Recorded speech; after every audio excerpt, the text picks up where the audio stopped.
The moment I walked into the courtroom, my daughter Victoria giggled. It wasn't a nervous laugh. It was the cruel, dismissive sound of a child who thinks she has finally outsmarted her parent. She leaned over to her husband Jared and whispered loud enough for the wife to hear. "Look at him. He looks like a lost child. I bet he thinks we're taking him to a buffet." Jared didn't even look at me.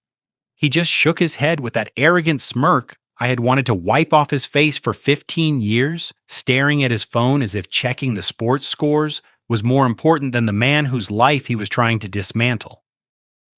They sat there in their designer suits paid for with money they had stolen from my accounts, confident that this was the end of the line for Harrison Caldwell.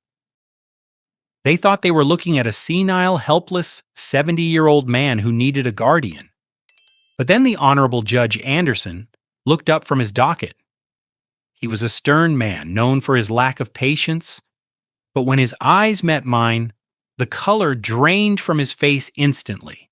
His hand, which had been reaching for his gavel, started to tremble. He took off his glasses, rubbed his eyes, and looked again, as if he was seeing a ghost. The silence in the room became heavy, suffocating. Judge Anderson leaned into his microphone, his voice barely a whisper that echoed through the silent room. "My God, is that really him?" Everyone turned. The court reporter stopped typing. The bio-whiff straightened his spine. Victoria stopped giggling. Her smile faltered, replaced by a flicker of confusion. She looked at the judge, then back at me, then at the judge again. She didn't understand. She didn't know that the man she called a useless old fool was known in these very halls as the Gavel, a federal judge, who had put away more organized crime bosses than she had shoes in her closet. I didn't say a word. I just adjusted my cuffs, looked my daughter dead in the eye, and offered her a cold, terrifying smile. That was the day I taught them the final lesson. The day they learned that you never ever declare war on a man who wrote the book on strategy. But before I tell you how I destroyed their little scheme, let me know where you are watching from in the comments below. Hit like and subscribe if you have ever had to remind someone exactly who you are. The war didn't start in the courtroom. It started 3 months earlier on the day I buried my wife, Catherine. The grass at the cemetery was still wet from the morning rain, and the smell of lilies was making me nauseous. I stood alone by the grave, holding a glass of scotch that tasted like ash in my mouth. I had been married to Catherine for 45 years. She was my anchor, my conscience, the only person who could soften my edges. Without her, I felt like a ship drifting in a storm. But while I was saying goodbye to the love of my life, my daughter and son-in-law were already calculating the inheritance. I watched them from across the room at the wake. Victoria wasn't crying.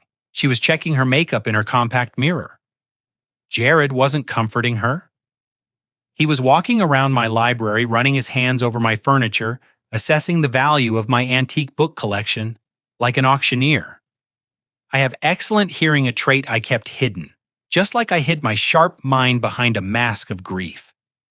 I walked quietly toward the hallway and stood behind a pillar. "It is a big house," Jared whispered, his voice low and greedy. $4.5 million easy. The market in Lake Forest is booming right now. Victoria sighed, not with sadness, but with impatience. "We have to move fast, Jared. Dad is already losing it. Did you see him staring at the coffin he is checking out? We need to get power of attorney before he spends it all on charity or something stupid." "We will move in next week," Jared replied. "We will tell him it is to take care of him. Once we are inside, we control the environment. We control the mail, the phone, the accounts. He won't even know what hit him." I gripped my glass so hard I thought it would shatter. My wife was not even cold in the ground, and they were already planning the hostile takeover of my life. They didn't see me as a father. They saw me as an obstacle to a $4 million payday. I stepped out from behind the pillar and they both jumped. "Dad," Victoria said, her voice instantly changing to a sickly sweet tone that made my skin crawl. We were just saying how worried we are about you. You shouldn't be alone in this big house. I stared at her, letting the silence stretch just long enough to make them uncomfortable. I am not alone, Victoria. I have memories. Jared stepped forward, clapping a hand on my shoulder. It felt heavy and condescending. That is the thing, Harry. Memories don't pay the bills or maintain a property like this. We want to help. We're going to stay for a while just to get you settled. I didn't say yes. I didn't say no. I just turned and walked away. I knew if I spoke, I would evict them right then and there. But the judge in me knew that you don't file charges until you have built a case. I needed to see how far they would go. I didn't have to wait long. The first strike happened less than 48 hours later. I was in the garage polishing the chrome on my pride and joy. It was a 1967 Shelby Mustang GT500 Midnight Blue with white racing stripes. I had bought that car the year I passed the bar exam.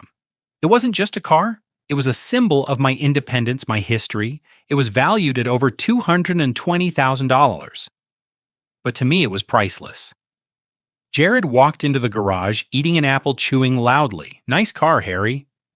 Shame it just sits here gathering dust. I drive it every Sunday, I said, not looking up from the fender I was buffing. Yeah, about that, Jared said, leaning against the doorframe.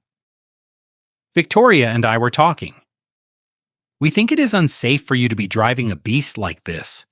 You know, with your vision and your reflexes slowing down, you could hurt someone or yourself. My vision is 20/20 with my glasses, Jared, and my reflexes are just fine. He chuckled a dismissive sound. Come on, Harry, be realistic. You are 70. You shouldn't be behind the wheel of a muscle car. Give me the keys. I will take it to a specialist mechanic I know in the city. Get it winterized. Maybe put it in long-term storage for you. Save you the insurance money. I stood up and wiped the grease from my hands with a rag. I looked at him. This was a test. He was testing my boundaries. No, I said calmly. The car stays here. Nobody drives it but me. Jared's smile didn't reach his eyes. He stared at me for a moment, his jaw tightening. Have it your way, old man. Just trying to help. He walked away, but I felt a prickle on the back of my neck. That night I locked the garage with the heavy deadbolt. I put the keys in my bedside drawer underneath my revolver. I went to sleep feeling uneasy, the kind of instinct that wakes you up at 3 in the morning. And sure enough, the next morning the silence in the house felt wrong. I went downstairs, made my coffee, and walked to the garage. The side door was unlocked. My heart hammered against my ribs. I pushed the door open. The spot where my Shelby Mustang had sat for 40 years was empty. There was just a rectangle of clean concrete where the car used to be and a small oil stain. I didn't scream, I didn't collapse. I walked back into the kitchen where Jared was sitting at the table, eating a bowl of cereal as if it was a normal Tuesday. Victoria was scrolling on her tablet. Where is my car? I asked. My voice was low-controlled. Jared didn't even look up. I told you, Harry, I took it in for service. I did you a favor. I woke up early, saw the tires looked a little low, and thought, let me help the old guy out. It is at the shop. Which shop? I asked. Give me the number. Oh, it is a guy in Chicago. Don't worry about it. I will handle the paperwork. You just relax. You have enough on your plate. Grieving mom? I looked at him. I looked at the way he avoided my eyes. I looked at Victoria, who was refusing to look up from her screen. I walked back upstairs to my bedroom and opened the drawer. The keys to the Mustang were still there exactly where I had left them. Jared hadn't taken the car with the keys. He had hot-wired it. Or he had forced the ignition. He hadn't taken it to a shop. You don't steal a car at 5 a.m. to take it to a shop without the owner's permission. He had sold it, or he was stripping it for parts. He had stolen my property right from under my nose, and lied to my face using my age as a shield, thinking I would just accept that I was too forgetful to remember if I gave him permission or not. I stood by the window, looking out at the empty driveway.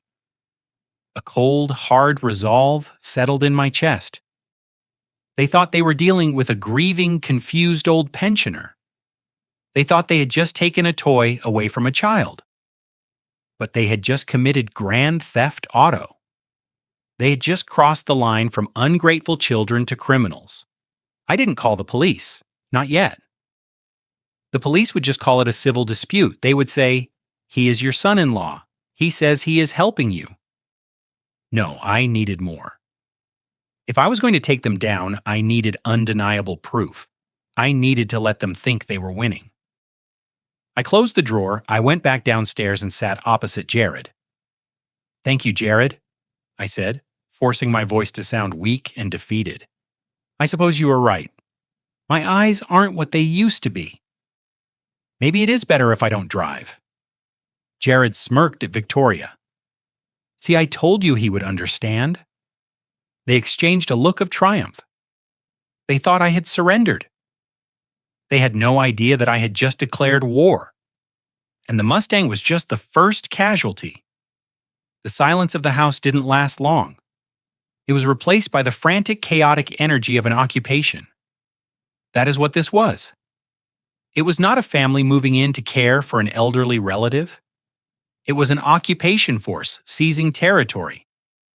The next casualty after my car was my last link to humanity within these walls. Mrs. Higgins, she had been our housekeeper for 30 years. She had ironed my judicial robes when I was sworn in. She had held Catherine's hand when the chemotherapy made her too weak to stand. She wasn't staff. She was the keeper of this house's history. But to Victoria and Jared, she was a witness. And witnesses needed to be eliminated. It happened in the library. I was sitting in my leather armchair pretending to stare vacantly at a wall, a performance I was perfecting hour by hour. Victoria stormed in her heels, clicking aggressively on the hardwood floor. She was holding a tarnished silver spoon, one of the antique pieces from Catherine's grandmother's set. Miss Higgins followed her, looking small and terrified, twisting her apron in her hands. "You are stealing from us," Victoria shrieked. Her voice was shrill, theatrical. "I found this in your bag. Don't lie to me." Mrs. Higgins was trembling. "Miss Victoria, I would never. I was polishing them. I must have put it in my pocket by mistake when the phone rang. I have worked here for 30 years. Mr. Harrison knows me." She looked at me, her eyes pleading, desperate for the man she knew to step forward and defend her. "Mr. Harrison, please tell her." I gripped the armrests of my chair. Every fiber of my being wanted to stand up to use my courtroom voice. The voice that had silenced mob bosses and corrupt senators, and order my daughter to get out of my house. I wanted to tell Mrs. Higgins that she was untouchable, but I couldn't. If I showed strength now, they would be on guard. They would cover their tracks. To catch them, I had to be the victim. I had to let them believe I was gone. I looked at Mrs. Higgins, forcing my eyes to look glassy and confused. "Who is stealing?" I mumbled, my voice trembling. "Where is Catherine? Catherine? We'll sort it out." Victoria let out a huff of triumph. "Mom is dead, Dad." "Remember, you were confused again." "See, he doesn't even know what day it is." She turned back to Mrs. Higgins, her face twisting into a sneer. "You are fired! Get your things and get out now or I call the police." Mrs. Higgins began to sob. It was a broken, devastating sound. She didn't argue. She knew who held the power now. She turned to leave, her shoulders slumped in defeat. "Wait," I said. It came out softer than I intended, but it stopped them. I struggled to stand up, leaning heavily on my cane, feigning a tremor in my legs. "I want to say goodbye." Victoria rolled her eyes. "Fine, make it quick. She is a thief, Dad. Don't let her touch you." I shuffled over to Mrs. Higgins. She looked at me with such pity, such sadness. She thought I was lost. She thought I had abandoned her. I pulled her into a hug, a clumsy old man's hug. As I did, I slipped my hand into her apron pocket. I had been carrying a check for $10,000 and a small note in my pocket for 2 days, knowing this moment would come. I had written the check from an old account Victoria didn't know about yet. I leaned in close my mouth near her ear. Under the pretense of a confused whisper, I spoke with absolute clarity. Take the money. Call the number on the paper. Do not speak to anyone else. Wait for my signal. I trust you. I felt her stiffen. She pulled back slightly, looking into my eyes. She saw it then. The spark, the intelligence. She realized the lights were still on. She blinked, wiping her tears, and gave a tiny, imperceptible nod. Goodbye, Mr. Harrison. She said, her voice steady. Now you take care of yourself. She walked out with her head held high. Victoria slammed the door behind her, locking it with a satisfying click.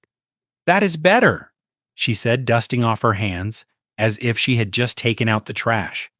Now we can get some people in here who we can actually trust. People who know their place. Phase 1 of isolation was complete. Phase 2 began before lunch. Jared walked into the living room with a bundle of cables in his hand. He had a fake smile plastered on his face, the kind a used car salesman wears when he knows the transmission is about to blow. Hey, Harry, he said, cheerful and loud. I was thinking all this noise, the phone ringing the news, the internet. It is too much stress for you. The doctor said you need peace. Quiet. So I did you a favor. He held up the cables. They were the cords to the landline phones, every single one of them. I disconnected the home phones, he continued. No more telemarketers bothering you. And I changed the Wi-Fi password. You don't need to be staring at screens all day. It is bad for your brain. We need to focus on your rest. He wasn't suggesting it, he was informing me. He had severed my lines of communication with the outside world. He had turned my own home into a bunker. But I stammered, trying to sound pathetic. What if I need to call someone? What if I need help? Jared patted my shoulder. That is what we are here for, Harry. You need something, you ask us. We are your connection now. You don't need to talk to anyone else. Who would you call anyway? All your friends are dead or retired. We are your family. We are all you have. The cruelty of it was breathtaking. He was smiling while he suffocated me. He was telling me I was a prisoner for my own good. I looked at the cables in his hand. He thought he had cut me off. He didn't know about the burner phone I had taped inside the air vent in the master bathroom. He didn't know about the laptop I had hidden under the floorboards in the attic. He thought he was the warden. He didn't realize he was locked in here with me. Thank you, Jared, I said, lowering my head. You're right. The ringing, it hurts my head. Good man, he said. Now go rest. Dinner will be ready soon. Dinner. That was the final indignity of the day. The smell hit me first. It was rich, savory rosemary garlic, searing beef fat. It was the smell of a prime ribeye steak being cooked to perfection. My stomach growled. I hadn't eaten a proper meal since the funeral. I walked into the dining room. The table was set beautifully. Crystal glasses, the good china. Victoria and Jared were sitting there, and in front of them were 2 massive steaks, perfectly seared juices running onto the white porcelain. There was a bottle of my best Cabernet Sauvignon open on the table. I sat down at my usual spot at the head of the table, but there was no plate for me. Instead, there was a small plastic bowl. Inside was a gray, lumpy sludge. It looked like oatmeal that had been made with dirty dishwater. What is this? I asked, pointing a shaking finger at the bowl. Victoria cut a piece of steak, putting it in her mouth and chewing slowly, savoring it. Oh, Dad, we read up on your condition. With your confusion and the stress, swallowing can be difficult. We don't want you to choke. It is an aspiration risk. I stared at her. My swallowing was fine. I had eaten a sandwich yesterday when they weren't looking. This is porridge, she said, swallowing her steak. "It is fortified. It has all the nutrients you need. It is easier for you to digest. You don't want to get sick, do you?" Jared took a long sip of my wine. "It is for your own good, Harry. Steak is tough.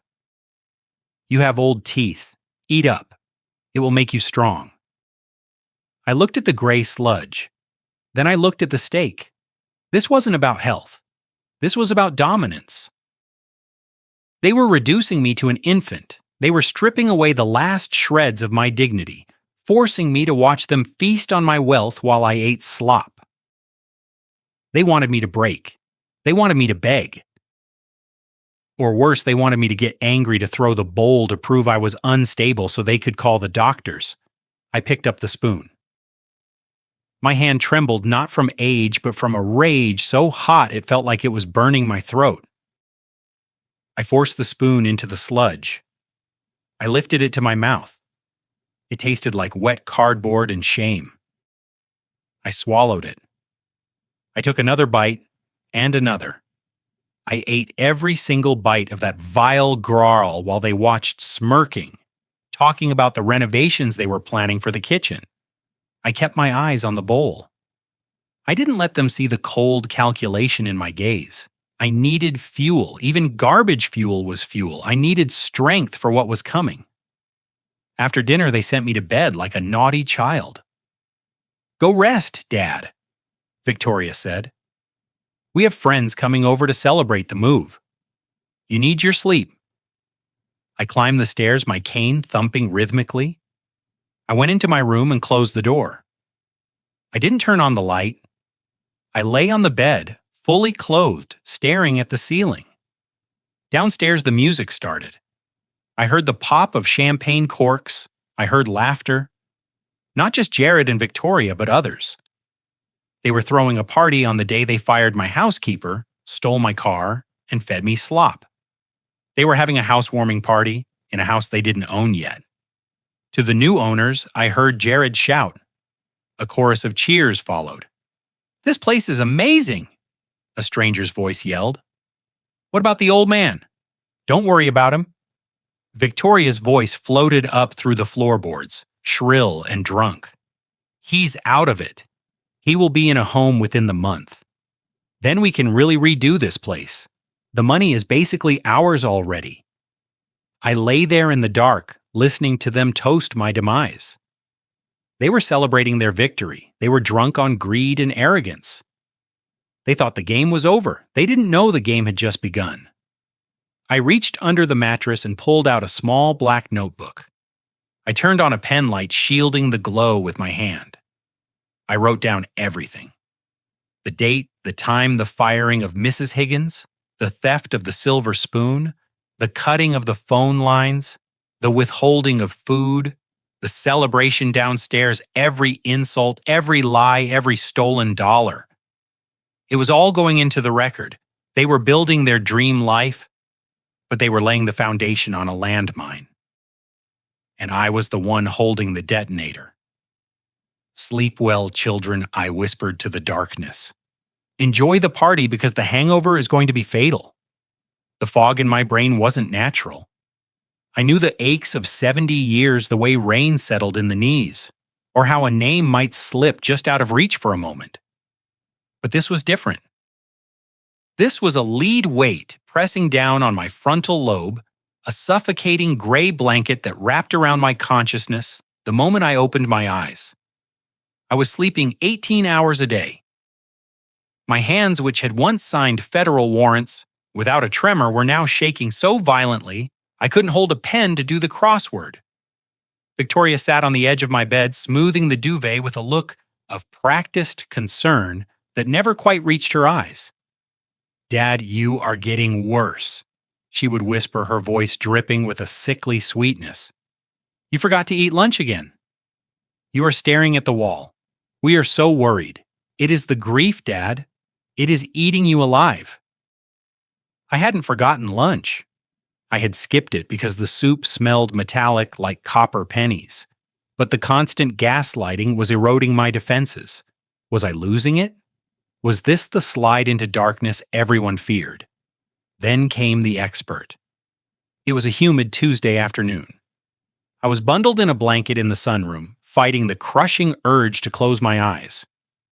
Jared walked in, followed by a man I had never seen before. Dad. Jared boomed his voice too loud for the small room. This is Dr. Evans. He is a specialist. We called him for a house call since getting you to the car. Has been such a struggle lately. I lifted my heavy head to examine this specialist. In 40 years on the bench, I learned to read a man by the details he forgets to hide. Dr. Evans wore a white coat, but it was ill-fitting, yellowed at the collar. He wouldn't meet my gaze. He looked at my chin, my shoulder, the window, never my eyes. But it was his shoes that condemned him. They were expensive loafers, but the leather was scuffed raw at the toes, and there was dried mud caked thick around the heels. A high-end geriatric specialist making house calls in Lake Forest does not walk through mud. He smelled of stale tobacco and nervous sweat. Mr. Caldwell, Dr. Evans said, reaching for my wrist. His hands were clammy. Let us check those vitals. The examination was a farce. He listened to my heart for 3 seconds through a thick wool sweater. He flashed a pen light across my face so fast he couldn't possibly have checked my pupil response. He asked nothing of my history, my diet, my pain. He stood up abruptly, turning to Victoria and Jared. It is as I suspected, he said, pulling a prescription pad from his pocket. Rapid onset dementia, likely aggravated by the trauma of your wife's passing. It is aggressive. We need to manage the symptoms immediately to prevent violent outbursts. Violent outbursts. So I was barely strong enough to lift my head. Is there a cure? Victoria asked, clasping her hands. No cure, Evans said, shaking his head. Just management. I am prescribing a specialized sedative. It will keep him calm. It is a custom compound, very effective. I brought the first month's supply so you don't have to wait. He reached into his battered bag and pulled out a plain orange bottle. No pharmacy label, no dosage instructions, just a bottle of small bright blue pills. This feels highly irregular, doctor, I rasped. Where is the label? Jared stepped between me and the doctor, pushing me gently back into the chair. Don't agitate yourself, Harry. The doctor knows best. This is concierge medicine. Only the best for you. Evans fled the room as if the police were at the door. I heard them whispering in the hallway, money changing hands. When Jared returned, he held a glass of water and one of the blue pills. Time for your medicine, Harry, he said. I looked at the pill. It was the color of anti-rees. My instincts screamed. This wasn't medicine. This was a sentence. If I took this, I would never wake up. Not really. I would be the zombie they claimed I was, but if I refused, they would force it. Or they would call the authorities and claim I was dangerous, using Evans's diagnosis to commit me. I took the pill with a shaking hand. I placed it on my tongue. I took a large gulp of water. Good man, Jared said. I swallowed the water, but I slid the pill under my tongue, tucking it into the soft pocket of flesh. It was a trick I learned from a drug mule witness back in '95. It burned. I feel tired, I mumbled. It works fast, Jared said, checking his watch. Go to sleep, old man. He left. I waited until his footsteps faded. I shuffled to the corner of the room where Catherine's favorite plant stood. A sansevieria, a snake plant indestructible. I am sorry, Catherine, I whispered. I spat the dissolving blue pill into my handkerchief. I crushed it into a powder and mixed it with water from my scarf. Then I poured the toxic slurry into the soil of the snake plant. If it was just a sedative, the plant would be fine, maybe a little droopy. I spent the next 3 days playing the part. I flushed the pills, I slurred my speech, I let them talk about selling the house right in front of me. But my eyes were always on the plant. On the first day, the tips turned yellow. On the second day, the rigid stalks began to sag. By the morning of the third day, the plant was dead. It wasn't just dead, it was destroyed. The leaves had turned a slimy, necrotic black. They had collapsed into a rot that smelled of sulfur. The chemical had liquefied the cellular structure from the inside out. I stared at the black ruin, my hands stopped shaking. The fog was gone, replaced by a cold, diamond-hard clarity. They weren't just drugging me, they were killing me. Slowly organ failure. Dr. Evans would sign the death certificate. I looked at the black leaves. That was my liver. That was my kidneys. I heard footsteps. Victoria. I threw a newspaper over the plant and slumped in my chair, mouth open. "Dad, you okay?" she called from the doorway. I grunted. She wrinkled her nose. "Smells like something died in here." She left. I waited. Then I took a photo of the dead plant with my burner phone. I bagged the soil and the dead leaves. This wasn't waste. This was evidence. This was attempted murder. The Gavel was awake and court was about to be in session. The first 24 hours without the blue pills were a descent into a private kind of hell. My body, deprived of the chemical leash it had been forced to wear, rebelled with a violence that terrified me. I lay in my bed, sweat soaking through the sheets, my muscles seizing in microscopic spasms that felt like electric shocks running just beneath the skin. My heart hammered a frantic, irregular rhythm against my ribs, a bird trapped in a cage. I wanted to scream. I wanted to claw at the walls, but I lay still. I forced my breathing to remain shallow and ragged, mimicking the decline they were so eager to see. Victoria came in to check on me around noon. She didn't bring food. She just stood at the foot of the bed, watching my trembling hands clutching the blanket. "He's fading fast," she whispered into her phone, turning slightly away from me. "The doctor said the progression would be rapid, but this is efficient." "Yes, I will call the realtor today." She thought I was dying. She didn't realize that for the first time in weeks I was actually waking up. The withdrawal was agony, yes, but through the pain, the fog was lifting. The edges of the room, which had been soft and blurry for days, were sharpening into focus. I could hear the hum of the refrigerator downstairs. I could smell the distinct cloying scent of Victoria's perfume lingering in the hallway. My mind was coming back online, rebooting system by system, and it was hungry for justice. I waited until the late afternoon for my window of opportunity. Jared had a routine. At 4 after his exhausting day of spending my money and playing video games in my living room, he took a shower, a long, steamy shower. He liked to sing loudly badly. As soon as I heard the plumbing groan and the off-key warbling begin, I threw off the covers. My legs were weak, but adrenaline is a powerful fuel. I grabbed the plastic baggie from my hiding spot inside the hollow bedpost. Inside was the soil sample, the dead leaves of the snake plant, and a handwritten note I had scrolled with a shaking hand during the night. The note contained names, dates, the chemical taste of the pills, and a directive. I moved to the window. It opened onto the side garden obscured from the street by a high hedge. I climbed out at 70. Climbing out a window is not a graceful act. I scraped my shin, tore my pajama sleeve, and landed in the mulch with a heavy thud that knocked the wind out of me. I froze, listening. Jared was still singing. I crawled on my hands and knees toward the old oak tree at the back of the property. Catherine and I had planted it 40 years ago. It was our anchor. Now it would be my post office.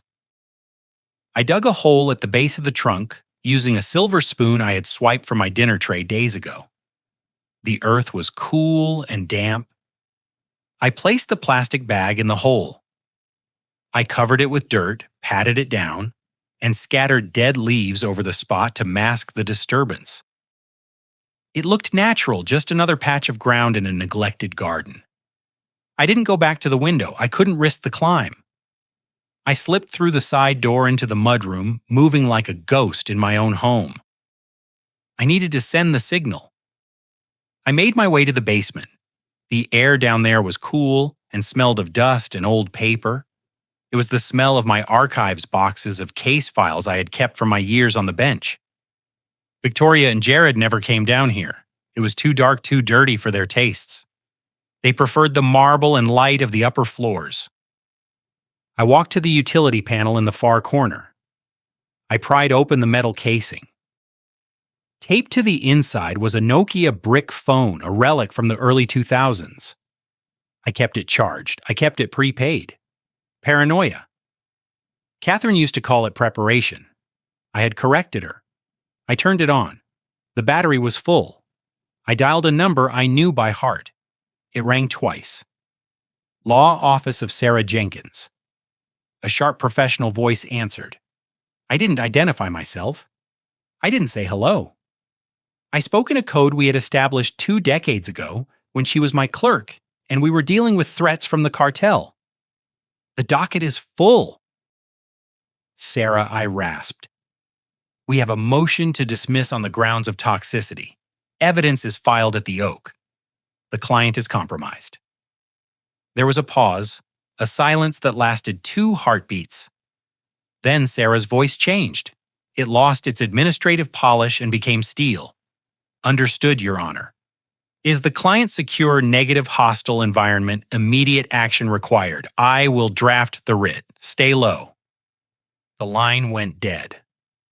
I turned off the phone and taped it back inside the panel. My hands were shaking again, but this time from exertion, not weakness. I had done it. The cavalry was coming. I turned to leave this basement, but I froze. The stairs creaked. Someone was opening the door at the top of the stairs. Light flooded down, blinding me in the gloom. Dad. Victoria's voice echoed down the stairwell, sharp and suspicious. What on earth are you doing down there? Panic flared in my chest. If she found the phone, if she realized I was mobile and coherent, the game was over. They would increase the dosage. They would restrain me. I slumped my shoulders. I let my jaw go slack. I turned slowly, shuffling my feet, looking not at her, but at a dark corner of the room. Here, Kitty. Kitty. I mumbled, my voice trembling with a pathetic, confused hope. Was you down here, boy? Come here, Whiskers. Daddy has some milk. Victoria sighed, a sound of pure exasperation. She walked down 2 steps, peering into the darkness. Dad Whiskers died 5 years ago. You know that. I looked up at her, letting tears well in my eyes. No, I heard him. He is hungry. Catherine said he is hungry. Where is Catherine? She needs to feed the cat. Victoria shook her head, her face twisting in disgust. You are losing your mind, old man. Mom is dead. The cat is dead. There is nobody down here but you and the dust. Come upstairs before you fall and break a hip. I don't have time to take you to the ER today. She turned and walked back up, leaving the door open. I stand there for a moment, letting the mask fall. I wiped the tears from my eyes. Whiskers had been a good cat. He was serving me even from beyond the grave. I shuffled up the stairs back to my prison, back to the blue pills I would hide in my cheek, and back to the waiting game. They thought I was chasing ghosts. They didn't know the ghost was hunting them. The hours between the dead drop at the oak tree and the middle of the night were an exercise in excruciating patience. I lay in my bed, listening to the house settle my body, screaming for the sedatives I had denied it. The tremors were worse now, a constant low-frequency vibration in my hands and legs that made the bed frame rattle if I didn't tense every muscle to control it. But I welcomed the pain. The pain was real. The pain was clarity. It was a constant reminder of why I was fighting. Around midnight, a new sound drifted up from the floorboards. It wasn't the boisterous partying of the previous night. It was the low, murmured arguing of conspirators who were starting to feel the pressure of their own timeline. I needed to know what they were saying. I needed to know the state of the battlefield. I forced myself up. My joints popped loud in the silence of the room. I froze, waiting for a reaction, but none came. I slipped on my wool socks, the same ones I used for my late-night patrols during the big mafia trials of the nines, when insomnia was my constant companion. I moved to the door and eased it open. The hallway was dark, save for a sliver of light coming from the kitchen downstairs. I didn't go to the stairs immediately. I moved down the hall to the guest room, the one they had claimed as their master suite. The door was open, the room empty. They were downstairs. This was my chance to see the physical evidence of their occupation.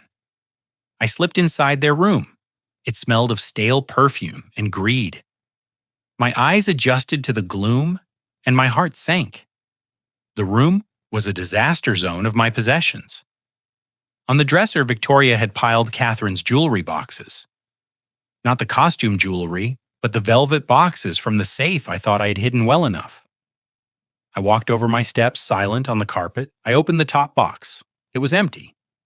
It was Catherine's pearl necklace. The one I bought her for our 30th anniversary was gone. I opened another. Her diamond tennis bracelet gone. Panic, cold and sharp, spiked in my chest. I looked around the room. On the bedside table, next to a half-empty bottle of wine, was a stack of pink slips pawn shop receipts. I picked them up, my hand shaking with a rage so profound it almost blinded me. Fast cash pawn on 4th Street. They hadn't even taken them to an appraiser or an auction house where they might get fair value. They had pawned my dead wife's heirlooms for quick cash at a strip mall fence. The dates on the receipts were from 3 days ago, the day Dr. Evans arrived.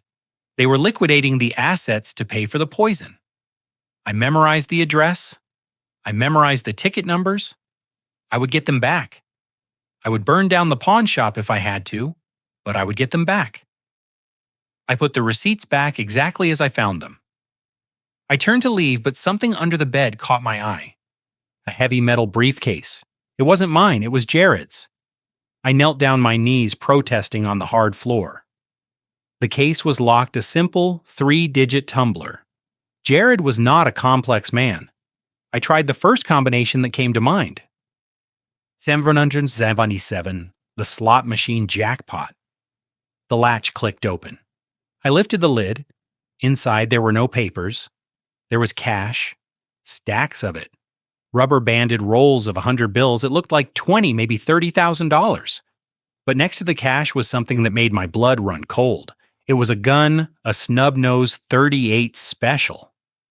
The serial number had been filed off. It was a throwaway piece, a burner gun, the kind used by low-level enforcers and desperate criminals. Why did my son-in-law, a failed real estate broker, have a serialized weapon and $30,000 in cash under his bed? This wasn't just greed anymore. This was dangerous debt. This was the kind of trouble that didn't end with a lawsuit. It ended with a shallow grave. They weren't just stealing from me to live the high life. They were stealing from me to pay off someone scary, someone who wouldn't accept excuses. I closed the case and scrambled the lock. I shoved it back under the bed. The narrative in my head shifted. I wasn't just fighting for my property. I was fighting for my life against people who were backed into a corner by wolves. I left the room and crept to the top of the stairs. The voices from the kitchen were clearer now. "He has to go this week?" Jared was saying, his voice tight with stress. Rocco called again. He said the interest compounds daily. "We need the house sale to clear before the end of the month or they start breaking fingers." "It is not that simple, Jared," Victoria hissed back. "The power of attorney has a waiting period unless Dr. Evans declares him incapacitated immediately." "Then call Evans," Jared snapped. "Tell him to up the dose. Make him a vegetable if you have to. I am not losing my kneecaps because your dad is taking too long to die." I gripped the banister. My knuckles turned white. They were accelerating the timeline. Rocco. That was the name. A loan shark. Jared was in deep with a loan shark, and I was his collateral. Suddenly I heard the scrape of a chair against the kitchen floor. Footsteps approaching the stairs. "I am going up to check on him," Victoria said. I want to make sure he actually swallowed the pill tonight. I was exposed. I was 10 from my room, but the floorboard in front of my door groaned like a dying animal if you stepped on it wrong. I couldn't make it back in time without making noise. I looked around frantically. The linen closet was 2 away. I pulled the door open and squeezed inside, pulling it shut, just as Victoria's shadow fell across the top of the stairs. I held my breath. The closet smelled of lavender sachets and mothballs. I pressed myself against the shelves of towels, praying my tremors wouldn't make the door rattle. Victoria walked past the closet. I could hear the swish of her silk robe. She stopped at my bedroom door. She opened it. Silence. She was looking at my empty bed. My heart hammered against my ribs like a trapped bird. If she turned on the light, if she saw the bed was empty, the alarm would be raised. They would hunt me down. They would realize I was mobile. "Dad," she whispered into the dark room. I didn't answer. I bit my tongue to keep from coughing. She stepped into the room. I heard the bathroom door open. "Dad, are you in there?" She was moving deeper into the room. This was my chance. I eased the closet door open. I slipped out into the hallway. I didn't run. Running makes noise. I flowed. I moved with the muscle memory of a man who used to sneak into the nursery to check on his sleeping daughter without waking her. I reached the threshold of my room just as she was coming out of the bathroom. I leaned heavily against the doorframe, letting my body sag, my eyes drooping half shut. "Victoria," I mumbled, slurring the words. "Is it morning?" She jumped, spinning around. She put a hand to her chest. Put a hand to her. "Jesus, Dad, you scared me. Where were you?" I blinked slowly, looking confused. "Water. Thirsty. Kitchen is too far. Got lost." She let out a breath of relief, but her eyes were still suspicious. "You were downstairs." "No." I lied, pointing vaguely down the hall. "Bathroom. Wrong door. Dark." She stared at me for a long moment, analyzing my posture, my face.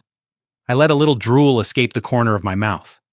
I let my hand shake violently against the doorframe. She bought it. The contempt in her eyes returned, replacing the suspicion. "You are wandering," she said, disgusted. "Go back to bed. I will get you water. Do not leave this room again." I shuffled back to the bed and climbed in. She watched me, her arms crossed. "You are a mess, Dad," she whispered. "A total mess." She left, closing the door firmly. I heard the lock click from the outside. She had locked me in. I lay in the dark, my heart rate slowly returning to normal. They had locked the door. That complicated things. But they had forgotten one thing.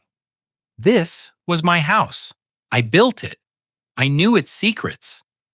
The bedroom door had a lock, yes, but the hinges were on the inside, and I had a multi-tool in the pocket of my suit jacket hanging in the closet. I waited 10 minutes until I heard them go into the guest room and the door closed. Then I got up. I didn't go for the water. I went for the closet. I retrieved the multi-tool. It took me 3 minutes to pop the hinge pins. I lifted the door out of the frame, setting it gently against the wall. I was free again. But now I had new information: pawn shop receipts, a gun, a lone shark named Rocco, and a deadline. They were desperate. Desperate people make mistakes, but desperate people are also dangerous. I needed to secure the financial evidence tonight. I needed to hack the laptop. I looked at the open doorway. The hallway was clear. The house was silent again. I took a deep breath, steeling myself against the pain in my joints. The investigation wasn't over. I had to go back into the belly of the beast. I had to get to the study. I moved into the hall, stepping over the threshold where the door used to be. I was a ghost in my own life, haunting the people who tried to kill me. And ghosts, as they would soon learn, are very hard to catch. I reached the door to my study. It was closed but not locked. Jared was arrogant. He thought I was a drooling invalid, incapable of turning a doorknob, let alone navigating a complex financial investigation. I pushed the door open. The smell hit me first. It was the scent of disrespect. Stale pepperoni, pizza cheap beer, and that cloying body spray Jared insisted on marinating in. My study, once a place of law and order, a place where I had written opinions that changed federal precedents, now smelled like a fraternity house basement. I walked to my desk. My beautiful hand-carved mahogany desk was cluttered with his garbage, empty cans, a half-eaten sandwich, and there sitting in the center like a throne was my laptop. I opened the lid. The screen flared to life, casting a ghostly blue light across the room. I squinted against the brightness. It asked for a password. I didn't need to hack it. I didn't need a decryption key. I knew my enemy. Jared was a simple man with simple vanities. I typed in the 6 digits I knew would be there. 41283 Victoria's birthday. Access granted. I didn't smile. There was no joy in being right about their stupidity. I navigated immediately to the browser. He hadn't even logged out of the bank portal. The Caldwell Family Trust dashboard was open. I looked at the balance. It was significantly lower than it had been a month ago. I clicked on the transaction history. My eyes scanned the lines looking for the bleed. It didn't take long to find the hemorrhage. There were a series of transfers all labeled with vague professional-sounding codes, medical consulting fees, geriatric care management lifestyle audit services. The recipient for all of them was a company called J&V Consulting LLC. Jared and Victoria. They weren't even trying to hide it. They had set up a shell company and were funneling my life savings into it, pretending they were paying for my care. I clicked on the most recent transfer dated just yesterday. $450,000, nearly $500,000 siphoned out in a single keystroke. That wasn't just theft. That was grand larceny. That was wire fraud. That was a federal crime carrying a sentence of up to 20 years. I took a deep breath, steadying my hand. I needed more. I minimized the browser and opened his email client. The inbox was a disaster of spam and gaming newsletters. But one subject line caught my eye. It was from a man named Fast Eddie. I knew Fast Eddie. He was a real estate broker who had lost his license twice for unethical practices. The subject line read, Urtant Sale Lake Forest Property. I opened the thread. My blood ran cold as I read Jared's words. Eddie, we need to move this fast. The old man is deteriorating quicker than we thought. We need the cash to finalize the LLC investments. List it for 3.8 million, my house. This estate was appraised at $4.5 million just last year. They were willing to lose $700,000 just to dump the asset quickly. They wanted the cash liquid before I died, or before anyone asked questions. I read Eddie's reply. 38 is a steal. I can have a buyer in 24 hours at that price. But what about the resident? We can't do showings with a senile old man wandering around in his pajamas. Jared's response was the smoking gun. It was the sentence that would seal his fate. Don't worry about the resident. He is going to Sunny Meadows next week. We are finalizing the paperwork for the involuntary commitment tomorrow. He won't be a problem by the time you bring the buyers. Sunny Meadows. It wasn't a retirement community. It was a state F-funded warehouse for the indigent and the forgotten. It was a place where people went to rot in urine-soaked sheets. They had stolen nearly $500,000 of my money, sold my car, and were selling my home for pennies on the dollar. Yet they were planning to dump me in the cheapest, filthiest hole they could find to save a few grand a month on my care. The cruelty was absolute. It was efficient. It was sociopathic. I reached into my pocket and pulled out a micro USB drive. It was small, silver, and unassuming. I plugged it into the side of the laptop. My hand hovered over the trackpad. I selected everything. The bank statements, the transfer receipts to J&V Consulting, the email thread, with Fast Eddie the draft of the guardianship application they were planning to file. I dragged the files to the external drive.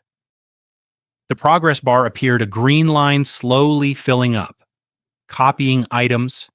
Time remaining 30 seconds. It felt like 30 years. I stood in the blue glow, my ears straining for any sound from the hallway. If Jared woke up for a glass of water, if Victoria got up to use the bathroom, if they caught me here standing tall, operating a computer, saving evidence, the charade would be over. They would realize I wasn't senile. And then they would get desperate. Dr. Evans would come back with a stronger dose, or a pillow, 10 seconds. The floorboard in the hallway creaked. I froze. The sound was unmistakable. Someone was moving. 5 seconds. I heard the rustle of fabric. A cough. Jared. 0 seconds. Complete. I yanked the USB drive out. I closed the laptop lid, wiping the surface with my sleeve to remove my fingerprints. I didn't have time to arrange the pizza boxes back exactly how they were. I just had to hope he was too hungover to notice. I moved to the door, pressing my ear against the wood. The footsteps were heavy, clumsy. They were moving toward the bathroom, not the study. The toilet flushed. The water ran for a second. Then the heavy footsteps returned to the bedroom. The bed springs groaned. The snoring resumed. I let out a breath I didn't know I was holding. I slipped out of the study and glided back to my room. I went into my private bathroom. It was the only place I had left that felt somewhat secure, mostly because Victoria refused to enter it, claiming it smelled like old people. I lifted the heavy porcelain lid of the toilet tank. It was heavy, cool to the touch. I took a piece of waterproof duct tape from my pocket. I taped the tiny silver USB drive to the underside of the lid, high up where the water wouldn't touch it. I lowered the lid carefully, ensuring it made no sound as it settled back onto the ceramic tank. It was done. I had the poison. I had the financial trail. I had the intent to sell. I had the conspiracy to commit. I looked at myself in the mirror above the sink. My reflection was gaunt. My hair was wild. I looked like a madman. But the eyes staring back were cold and hard.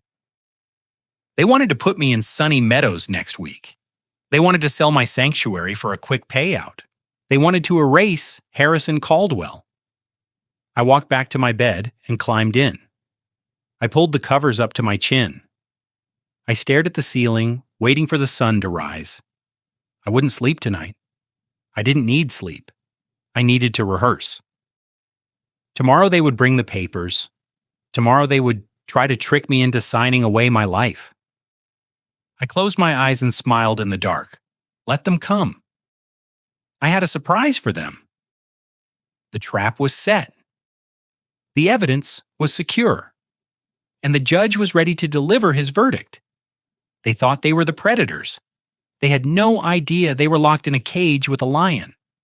The morning sun filtered through the heavy curtains of the master bedroom, casting long dust-mote-filled beams across the floor.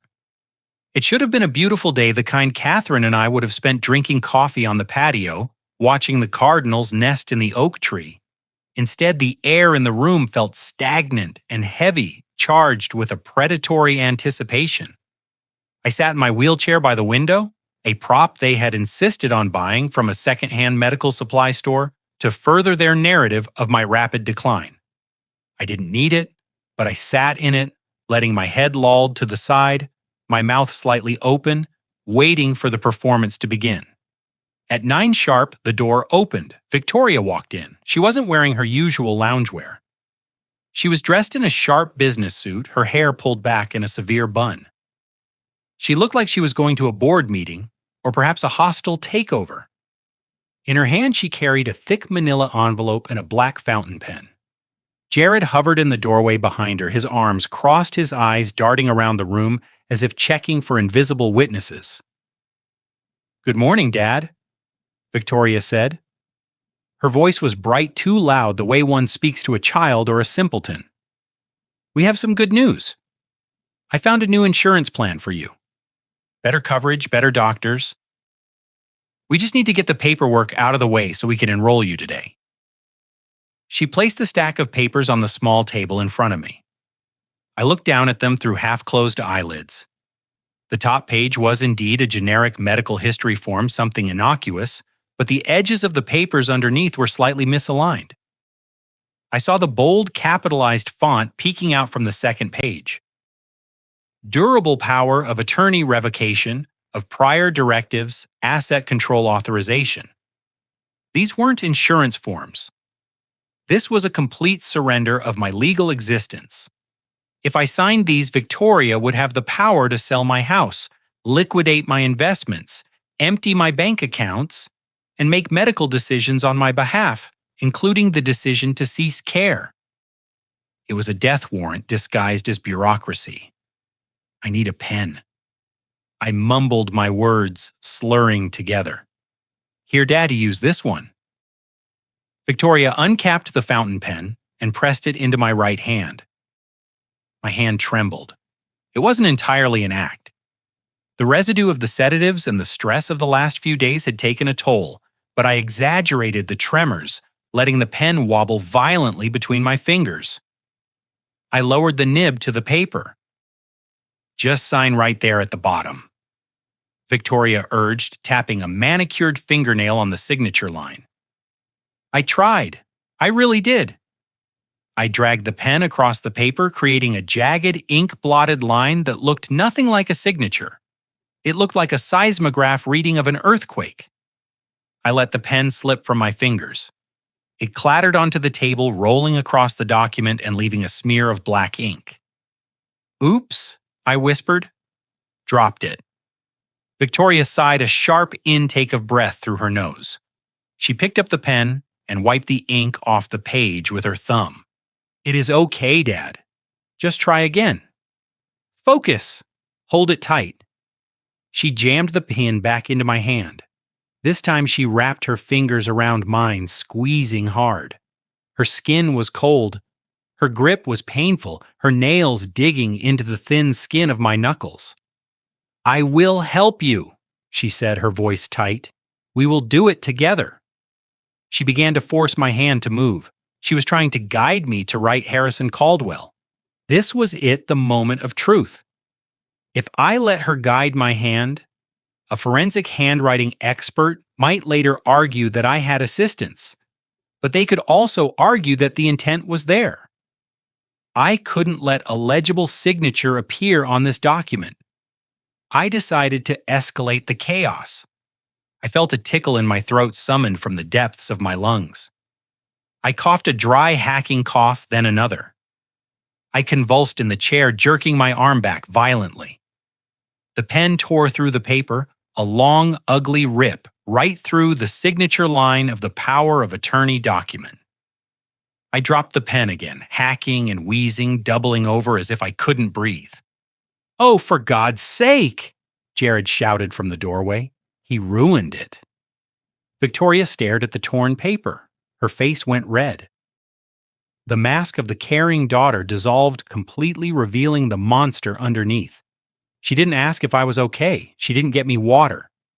She slammed her hand down on the table, making the lamp rattle. You useless old man, she screamed. The silence that followed was deafening. I stopped coughing. I looked up at her, letting fear show in my eyes, though what I felt was a cold, burning satisfaction. She had said it. She had finally said what she had been thinking since the funeral. Victoria grabbed my shoulders and shook me. Sign it. Just sign the damn paper so we can be done with this. Sign it and die already so we can move on with our lives. Do you have any idea how exhausting this is, waiting for you to just let go? There it was. The truth, naked and ugly. Jared stepped into the room. Vic calmed down. He is looking at you. I don't care, she spat, turning to grab a fresh copy of the document from her briefcase. She had come prepared. She knew I might mess up the first one. She slapped the new document down on the table. Sign it, she hissed, leaning into my face. Or so help me God. I will have Dr. Evans double the dose. I will have him put you in a coma, and I will guide your hand while you are unconscious. Do you understand me? I shrank back into the wheelchair, making myself as small as possible. I needed to sign. If I didn't, they would follow through on the threat. They would overdose me. I needed to survive to fight them in court, but I couldn't give them a valid signature. I reached for the pen, but this time I didn't reach with my right hand. I reached with my left. "What are you doing?" Jared asked. "Use your right hand." "Hurt?" I whimpered, clutching my right wrist where Victoria had dug her nails in. "It hurts. Can't hold?" Victoria looked at my right hand. There were red crescents where her nails had pierced the skin. A small drop of blood was forming. She flinched, perhaps realizing she had left physical evidence of abuse. "Fine," she snapped. "Use the left. Just make a mark. Anything." I took the pen on in my left hand. I am not ambidextrous. I have never written with my left hand in my life. The grip was awkward, foreign. I lowered the nib to the paper. I wrote H. Caldwell. It was shaky. It was slanted the wrong way. The pressure points were all wrong. The loops were jagged. It looked like the writing of a child or a very sick man. But more importantly, to the eyes of the law and forensic science, it was a signature made under extreme duress with a non-dominant hand, which fundamentally alters the biometric rhythm of the writing. I knew because I had presided over a case in 1998 where a will was invalidated for this exact reason. A signature that deviates more than 40% from the baseline motor control of the subject is flagged as suspicious. By signing with my left hand, I was practically stamping the document with the word fraud in invisible ink. "There," I whispered, dropping the pen. "Done." Victoria snatched the paper up before the ink was even dry. She scrutinized it. It was ugly, but it was legible enough for a bank teller who didn't care to look too closely. Finally, she muttered. She didn't say thank you. She didn't apologize for the screaming or the shaking. She stuffed the papers into her envelope. "Get him cleaned up," she said to Jared, gesturing vaguely at me. "He looks pathetic." She marched out of the room, the heels of her shoes striking the floor with the rhythm of a victory march. She thought she had just won the Kizahas to the kingdom. She thought she now owned me, my house, and my fortune. Jared looked at me with a mixture of disgust and pity. He shook his head. "You really made that harder than it needed to be, Harry. We're just trying to help you." He didn't help me up. He didn't check my bleeding hand. He turned and followed his wife, closing the door behind him. I sat alone in the wheelchair, listening to their footsteps fade down the hallway. I heard them high-five. I heard the pop of a champagne cork again. They were celebrating my eraser. I looked down at my right hand. The blood from where Victoria's nails had broken the skin was smearing onto my trousers. I didn't wipe it off. I needed that. I needed the wound to scab over. I needed the physical proof of the coercion. I stood up from the wheelchair. My legs were stronger today. The detox was working. I walked to the bathroom and looked at myself in the mirror. They had the paper, but that paper was a trap. When I stood in court and showed the judge that signature, when I showed him the difference between my right-handed script and that left-handed scroll, and when I combined that with the testimony of my bloody hand and the audio recording of Victoria screaming at me to die, that document wouldn't just be void. It would be the primary exhibit in a felony extortion trial. I washed the blood off my hand, carefully patting it dry. I walked back to the window and looked out at the oak tree. The evidence was safe. Sarah knew the plan. The trap was sprung. Now, all I had to do was wait for them to make their move. They would try to move me soon. They wouldn't want me in the house when they started liquidating the assets. They would try to dump me, and that would be the moment I disappeared, only to reappear as their worst nightmare. I climbed back into bed, pulling the sheets up to my chin. I closed my eyes, but I didn't sleep. I replayed the scene in my mind, memorizing every word, every gesture, every second of their cruelty. I was building the file in my head page by page, and it was going to be a masterpiece. They came for me at dawn, just as the sky was turning a bruised purple over the lake. I was awake, of course. I hadn't slept since I signed the papers with my left hand. I was waiting for the final betrayal, and it arrived in the form of two men who looked less like medical professionals and more like bouncers at a dive bar. They didn't knock. They didn't introduce themselves. They simply barged into my room, filling the space with the smell of stale coffee and aggression. One of them, a man with a neck as thick as a tree trunk, grabbed my arm. "Mr. Caldwell, time to go." "Oh," he grunted. I didn't resist. I let my body go limp, playing the part of the confused geriatric to the bitter end, where I mumbled, looking around wildly. "Where is Catherine Victoria?" appeared in the doorway. She was wearing sunglasses even though the sun hadn't fully risen. She couldn't look me in the eye. She looked at her shoes at the wall, at the heavy grip the orderly had on my bicep. "It is for the best, Dad," she said, her voice tight and brittle. "We found a place that can give you the care we can't. Professionals, it is beautiful. You will love it." Liar. They marched me out of the house I had built past the garden, where I'd buried the evidence, and shoved me into the back of an unmarked white van. There were no windows in the back, just a metal cage separating me from the driver. It wasn't a medical transport, it was a prisoner transfer. We drove for an hour. I felt the smooth pavement of the highway give way to the potholed, neglected roads of the industrial outskirts. We weren't going to the Golden Horizon facility. She had shown me brochures for the one with the lake views and the organic chef. We were heading to the places people go when they have been erased. When the doors opened, the smell hit me first. It was a physical blow. Urine boiled cabbage and bleach, trying desperately to cover up the scent of decay. I looked up at the sign above the peeling paint of the entrance. Sunny Meadows. The name was a cruel joke. The building was a concrete block with barred windows surrounded by a chain-link fence topped with razor wire. It looked like a minimum security prison for the forgotten. The orderlies dragged me inside. The lobby was dim lit by flickering fluorescent tubes that buzzed like trapped insects. The floor was sticky. In the corner, an old woman in a wheelchair was staring at a blank television screen, rocking back and forth, muttering to herself. No one was attending to her. They brought me to the intake desk. A woman behind the glass, looking bored and tired, barely glanced up. Name she asked, popping a bubble of gum. "Harrison Caldwell," the orderly said, tossing a manila envelope onto the counter. "Standard admit payment secured for the first month." Cash. I listened closely. Cash. That meant no paper trail, no bank transfer linking this hellhole to my accounts. "Room 304, the woman said, handing him a key. "It is a double. He is bunking with Mr. Henderson. Tell him not to mind the screaming at night." Henderson has night terrors.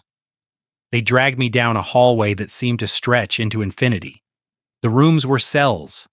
2 beds, a sink, a toilet with no seat. They shoved me into room 304. My roommate was a skeletal figure curled into a fetal position. So on a mattress that was thinner than a yoga mat, the big orderly pushed me onto the empty bed. "You stay here, Pops. Lunch is at noon. Don't cause trouble or we sedate you." They left, locking the door from the outside. I sat on the mattress. It crunched plastic.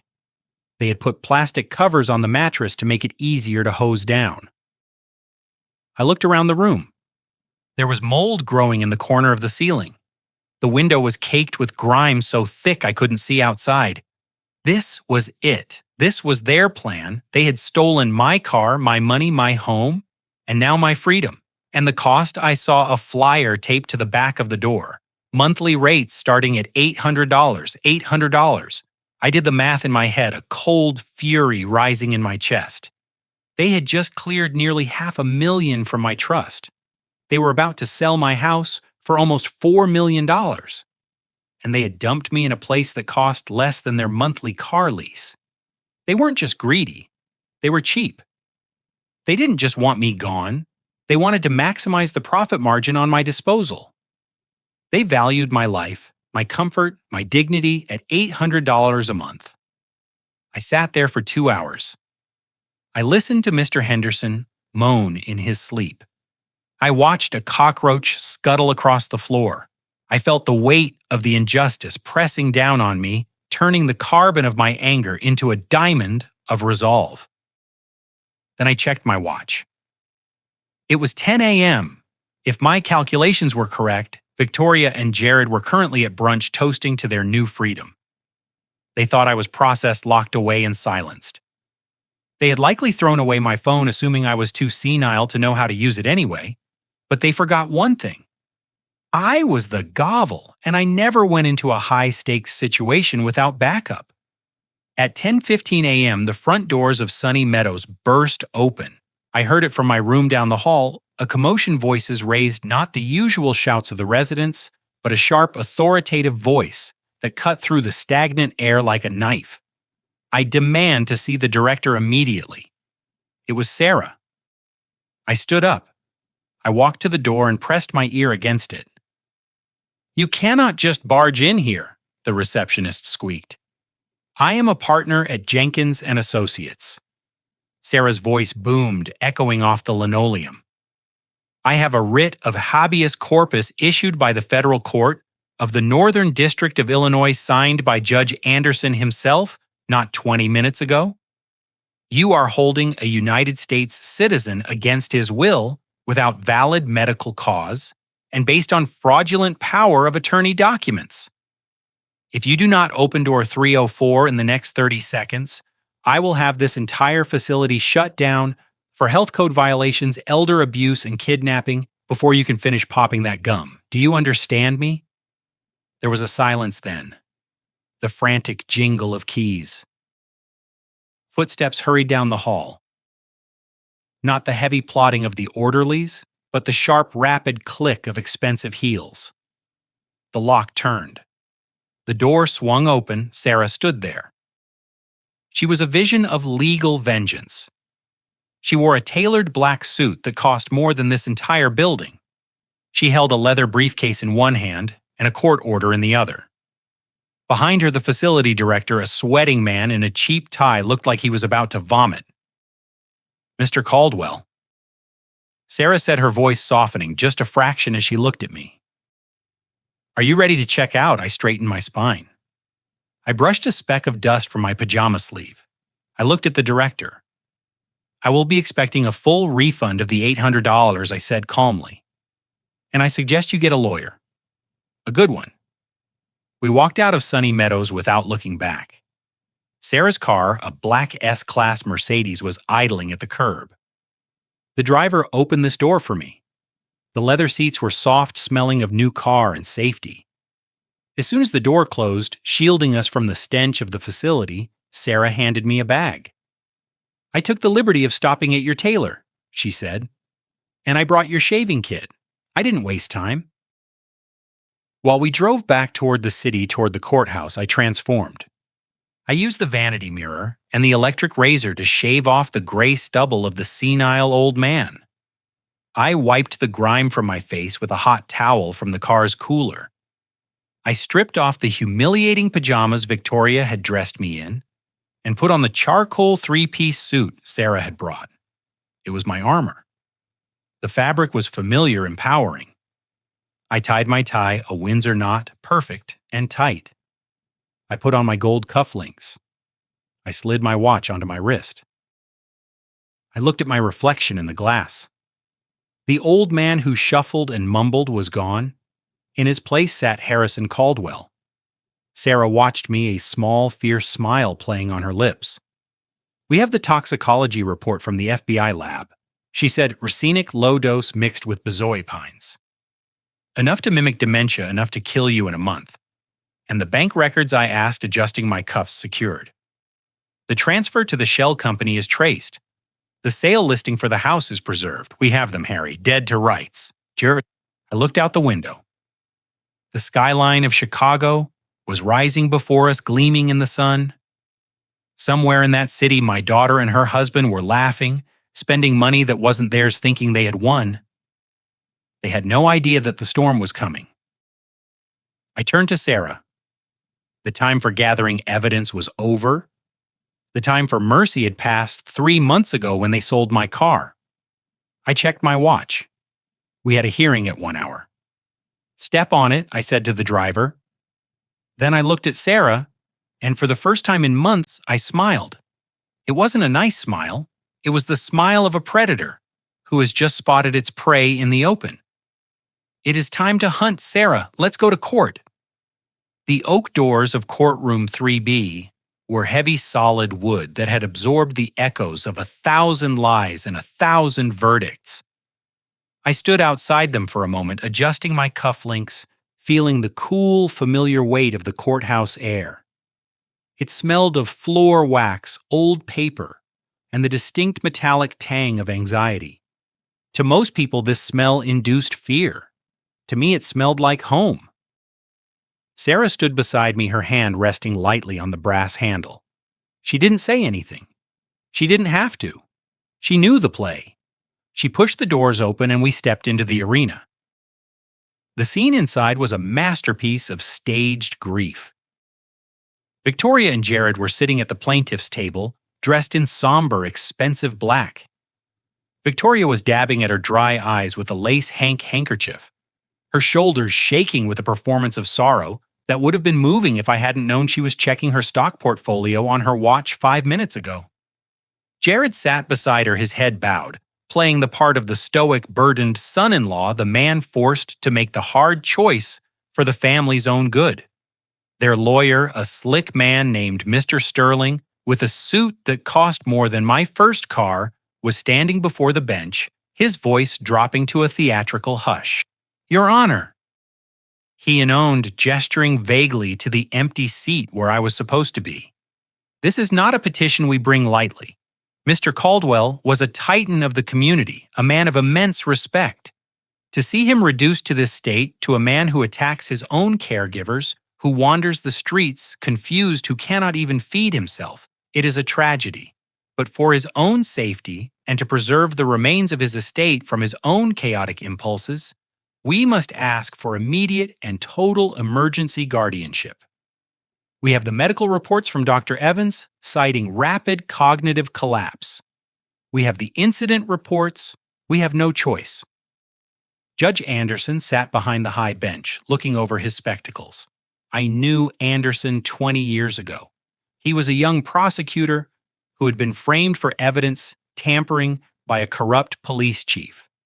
I was the judge who saw the inconsistencies. I was the one who subpoenaed the hidden tapes that cleared his name and saved his career. He was a good man, a fair man, but he looked tired. He was nodding slowly, buying the narrative Sterling was selling, because he had no reason not to.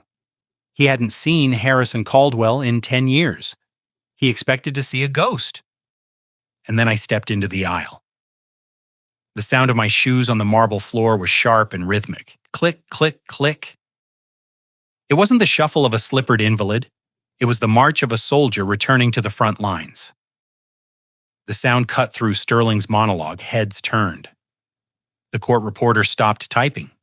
The bailiff, who had been leaning against the wall looking bored, straightened up, his eyes widening.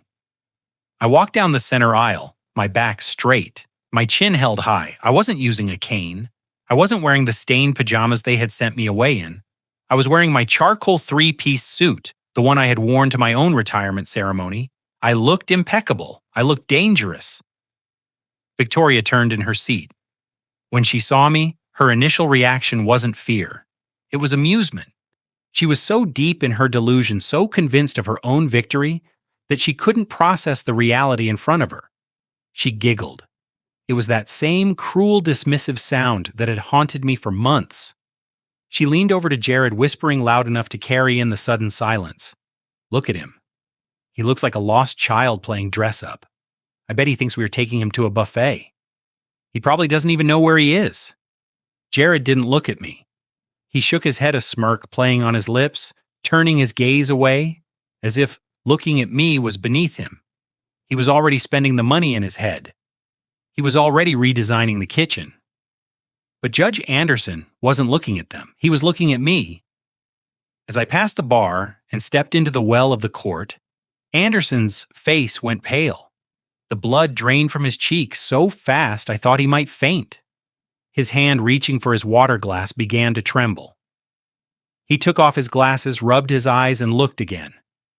He knew that walk. He knew that suit. He knew the man who had taught him that the law is a shield, not a sword. The silence in the room became heavy, suffocating.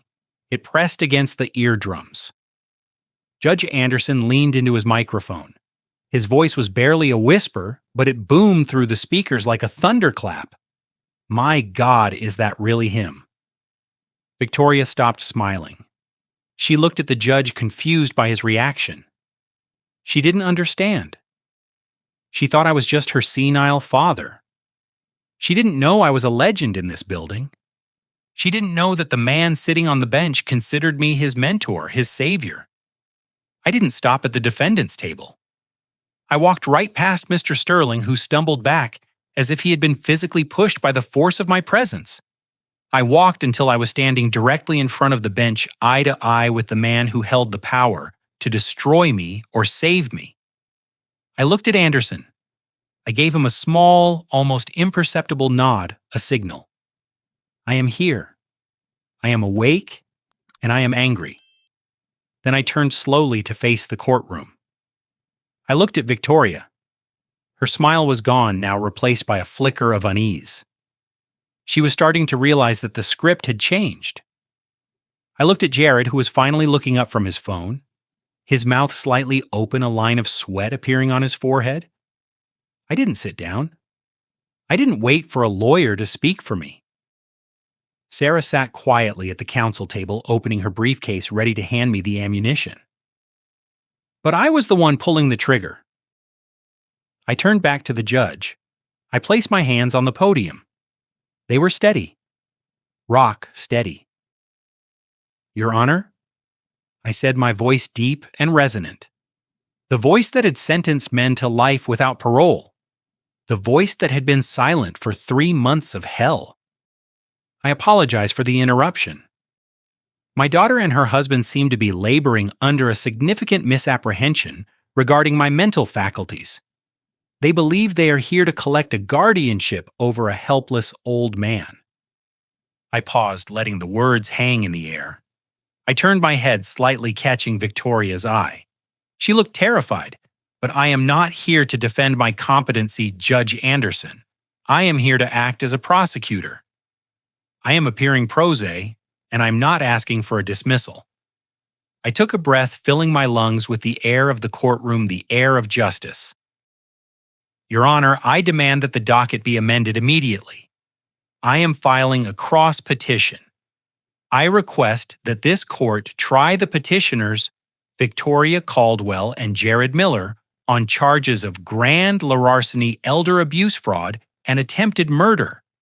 And I have the evidence to prove it right here, right now. The courtroom erupted. Mr. Sterling dropped his papers. Jared stood up, knocking his chair over. Victoria let out a strangled gasp. Judge Anderson banged his gavel, not to silence me, but to silence them. Order. Anderson roared, his eyes blazing with a fury I hadn't seen in 20 years. Order in this court. Mr. Caldwell, you may proceed. I smiled. It was a cold, terrible smile. The trap was sprung. The lion was out of the cage, and it was feeding time. The gavel bang was still echoing in the high ceiling of the courtroom as I turned my gaze to the gallery.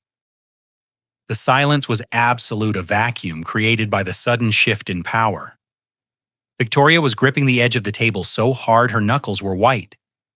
Jared was staring at his shoes, perhaps realizing for the first time that his internet schemes and street smarts were useless in a federal court setting. I didn't look at them.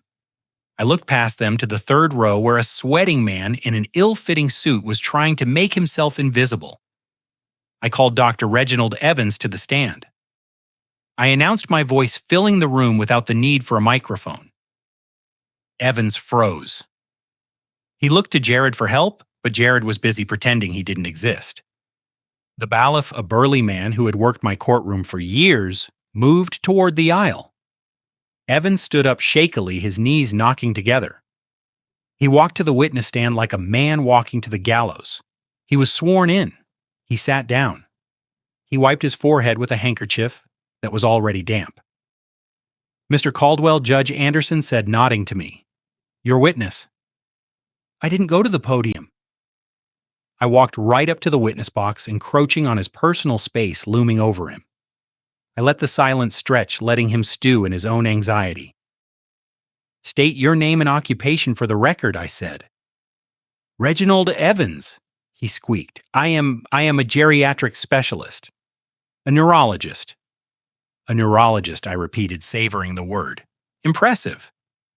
Tell me, Dr. Evans, in your expert opinion, what was the primary indicator of my rapid cognitive decline? Evans licked his lips. His eyes darted around the room. Well, Mr. Caldwell, it was the confusion, the disorientation, the tremors, classic signs of advanced degeneration. I see. And scientifically speaking, which part of the brain was affected? Was it the frontal lobe, the hippocampus? It was, yes, both. Generalized atrophy. Very sad. I leaned in closer. And did you observe any issues with my Werner's area? Evans blinked. Excuse me? My Waricki's area, doctor. Surely a neurologist knows what that is. Did you observe aphasia? Did you check for the Babinski sign? Evans was sweating profusely now. Sweat was dripping down his nose. Well, of course. The Babinski was very positive, very bad. I smiled. It was a wolf's smile. That is fascinating, doctor, because the Babinski sign is a reflex in the foot. You never asked me to take off my shoes, and Waricki's area controls language comprehension. If mine was damaged, I wouldn't be able to understand your lies right now. A ripple of murmurs went through the courtroom. Evans turned pale. I meant it was a preliminary diagnosis, he stammered. Preliminary? I scoffed. You prescribed medication, potent medication, based on a glance at my shoes and a check of my pulse through a wool sweater. I walked back to the counsel table where Sarah was waiting. She handed me a plastic evidence bag. Inside was the orange bottle Evans had given me. Do you recognize this, doctor? Evans stared at the bottle as if it were a live cobra. Yes, that is the medication I prescribed. A sedative to help you sleep to calm the agitation. A custom compound, you called it. I said, holding the bottle up for the judge to see. Concierge medicine. Yes? Just a mild relaxant. Standard for your condition. I turned to Sarah again. She handed me a thick document with the seal of the Federal Bureau of Investigation stamped on the cover. I felt a surge of gratitude for my old friends at the Bureau who hadn't forgotten the favors I did them in the 90s. I have here a toxicology report from the FBI Forensic Laboratory in Quantico. I said, my voice rising. I sent them a sample of these pills 3 weeks ago, along with a sample of the soil from a snake plant that died 3 days after I watered it with this solution. Victoria let out a small, strangled gasp. I ignored her. Would you like to know what is in your mild relaxant? Dr. Evans didn't answer. He was shaking his head, his mouth opening and closing like a fish out of water. It contains ketamine. I read from the report. A horse tranquilizer in doses high enough to knock out a thoroughbred, but that is not the worst part. I slammed the report down on the railing of the witness box. It also contains arsenic. The word hung in the air. The courtroom erupted. People gasped. A woman in the back row screamed. Judge Anderson slammed his gavel, his face a mask of fury. Order, order. I leaned into Evans's face. Arsenic, doctor, a heavy metal poison, low dose, just enough to cause tremors, confusion, organ failure, just enough to mimic the symptoms of the dementia you diagnosed. You weren't treating me. You were murdering me. No. Evans shrieked, standing up. No, it wasn't supposed to kill you. Just make you sick. Just make you pliable so you admit it. I roared. You admit you poisoned me. They told me to. Evans pointed a shaking finger at Jared and Victoria. He was hysterical now, tears streaming down his face. They said he was difficult. They said he needed to be managed until the papers were signed. I didn't know about the arsenic. I just mixed what Jared gave me. Jared jumped up. He is lying. He is a crazy old quack. Sit down. Judge Anderson bellowed. Bailiff, secure the defendant. I wasn't done with Evans. I had one more nail for his coffin. You aren't a doctor, are you, Evans? I asked, my voice deadly calm amidst the chaos. Evans collapsed back into the chair, sobbing into his hands. No, I was a pharmacist. They took my license. I had gambling debts. Jared said he would pay them off. He said it was just sleeping pills. Please, I didn't want to kill anyone. You are a disgraced pharmacist practicing medicine without a license and conspiring to commit murder, I said, turning my back on him. I have nothing further for this witness, Your Honor. But I believe the state police might. Judge Anderson looked at Evans with pure disgust. Bailiff Anderson said, his voice ice cold, take Mr. Evans into custody, charge him with practicing without a license fraud and attempted murder, and read him his rights. He is going to need them. 2 bailiffs moved in. They hauled Evans out of the witness box. He was weeping, begging, his legs dragging on the floor. The click of the handcuffs echoed through the silent room. I stood in the center of the well, adjusting my cufflinks. I looked at Victoria. Her face was gray. She looked like a statue of terror. She knew that Evans had just handed me the weapon to destroy them. Jared was staring at the empty witness chair, his mouth agape. The arrogance was gone. The smugness had evaporated. He looked like a man who had just realized he was standing on a trap door. I turned to the judge. Your Honor, I said. That was the appetizer, Toto. Now, if the court pleases, I would like to move on to the main course. The money.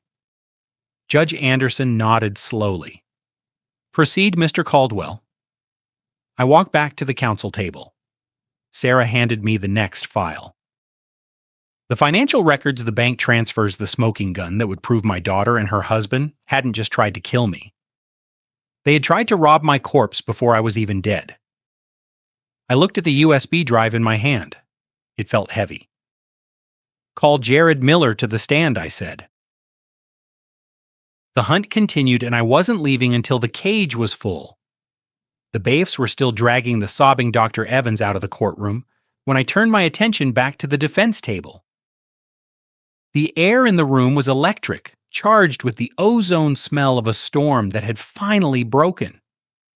Victoria was no longer looking at me with disdain. She was looking at me with the wide, terrified eyes of a deer, realizing the headlights are attached to a scimitar.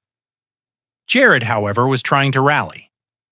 He straightened his tie, puffed out his chest, and put on a mask of righteous indignation.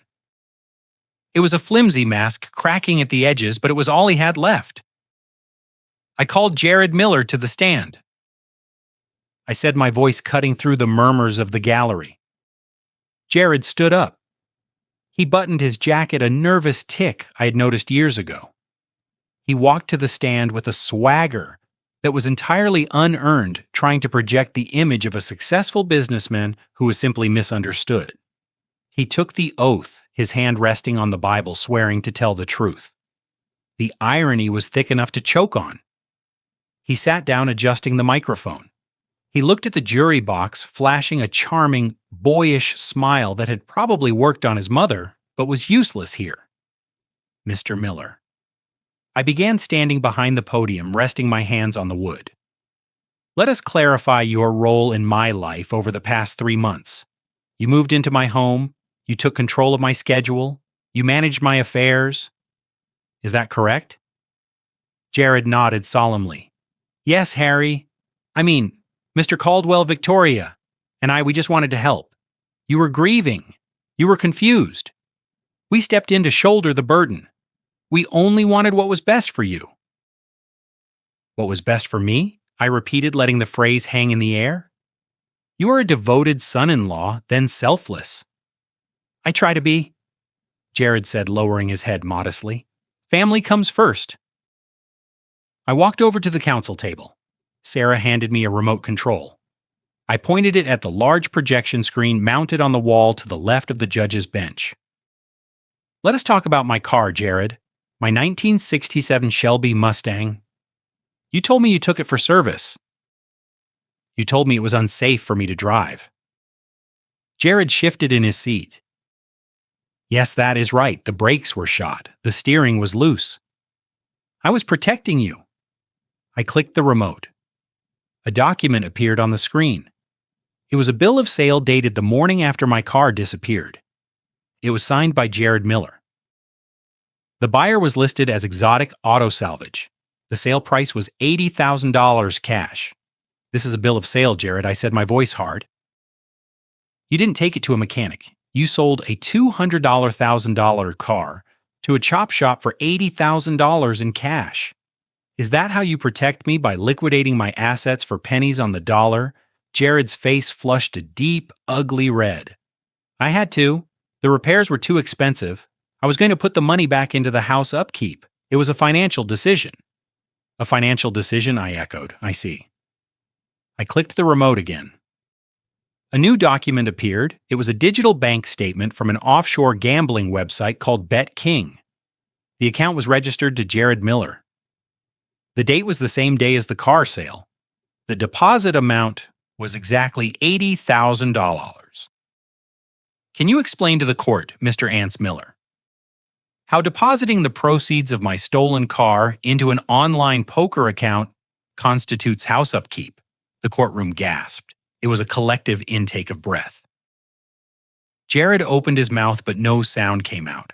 He looked at his lawyer, Mr. Sterling, but Sterling was busy studying his fingernails, clearly realizing he wasn't getting paid enough for this disaster. I have a system. Jared stammered, sweat beading on his upper lip. I was trying to grow the money for you to help with your medical bills. You were gambling with my property, I said, cutting him off. You stole my car. You sold it. You gambled the money. That is grand larceny. But that is just the tip of the iceberg, isn't it? I didn't wait for an answer. I clicked the remote again. The screen filled with a spreadsheet. It was the transaction history of the Caldwell Family Trust. Rows and rows of numbers, but I had highlighted a specific set of transfers in bright yellow. $450,000, I said, reading the total at the bottom. Over the course of 12 weeks, you transferred nearly $500,000 from my retirement trust to an entity called J&V Consulting LLC. I turned to look at him. Tell us, Jared, what is J&V Consulting? Is it a medical firm? A law firm? Jared was gripping the arms of the witness chair so hard his knuckles were white. It is a management company. We handle logistics, lifestyle curation. It is legitimate. We build for our time for the stress. Taking care of you is a full-time job. Lifestyle curation? I scoffed. I clicked the remote one more time. The screen changed to show the corporate registration for J&V Consulting. The registered address was my own house. The officers were Jared Miller and Victoria Caldwell. You incorporated a shell company using my address? I said, my voice rising, thundering through the room. You paid yourself $500,000 to feed me oatmeal and cut my phone lines. You charged me $450,000 to hold me prisoner in my own home. That is not management, Jared. That is embezzlement. That is wire fraud. Jared was shaking now. He looked small. He looked pathetic. But he wasn't done. He had one last desperate lie in him. You don't understand, he cried out, his voice cracking. We earned that money. You were difficult. You were violent. You don't remember because you were sick, but we did everything for you. We loved you. We were only trying to make you comfortable. Before the end. Before the end, I repeated softly. I walked back to the table. I picked up the small USB drive I had hidden under the toilet tank lid. I held it up. It glinted under the courtroom lights. You claimed you wanted me comfortable. You claimed you loved me. You claimed I was sick. I turned to the judge. Your Honor, I have one final piece of evidence to present. This is an audio recording. It was captured by a voice-activated recorder I planted in the dining room of my home 3 weeks ago. On the night my daughter and son-in-law threw a party to celebrate my imminent demise, I handed the drive to the court clerk. She plugged it into the system. Jared's eyes went wide. He started to stand up. No, you can't. That is illegal. Sit down, Judge Anderson barked. Play the recording. The clerk pressed play. For a moment there was only the sound of static and the clinking of glasses. Then Jared's voice filled the courtroom. It was loud, slurred, with alcohol booming from the speakers with crystal clarity. To the new owners, Jared's recorded voice shouted, "Cheers!" A chorus of voices replied. Then Victoria's voice. God, I thought he would never go to sleep. Did you give him the double dose? Yeah. Jared's voice replied, followed by a cruel, wet laugh. He is out cold, drooling on the pillow. Look, babe, don't worry. The realtor said, we can list it next week. Once we dump him at Sunny Meadows, the place is ours. Then came the sentence that sucked the air out of the room. Honestly, Jared's voice said, dropping lower, darker, the old man is just taking up space. The sooner he kicks the bucket, the better. He is worth more dead than he is alive anyway. Why wait for nature? Dr. Evans said the liver failure will look natural. Just another week, babe. Just another week. And we are free. The recording ended. The silence in the courtroom was absolute. It was the silence of a tomb. Jared was frozen in the witness chair. His face was gray. He looked like a man who had just watched his own execution. I looked at him. I didn't feel triumph. I felt a deep, cold sorrow. This was the man my daughter had chosen. This was the man I had welcomed into my family. You didn't just want my money. Jared, I said, my voice quiet but carrying to every corner of the room. You wanted my life. You joked about my murder while drinking my wine. Jared slumped. He collapsed in on himself, sliding down in the chair until his chin hit his chest.